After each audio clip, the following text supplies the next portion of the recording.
What's up, guys?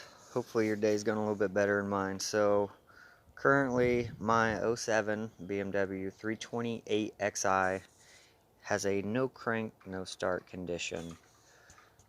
Little heads up on the car, it has an ABS sensor that I need replaced, and I just replaced the oil filter cap and filter itself. It was leaking, so some oil came out of there. Serpentine belt is on it, so that is good. No damage there. So when I come to open up the car, the first thing I notice different is no chiming on the doors. No light on the instrument panel or cluster warning gauge, whatever you guys want to call it.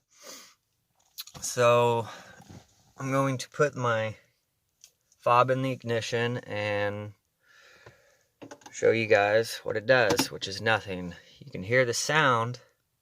The fuel pump, it sounds like, is starting, but other than that, I get nothing. So I'm going to put my foot on the brake, which is hard to do. It's done this a couple times, so it's really hard. I'm going to click start and just give it a listen.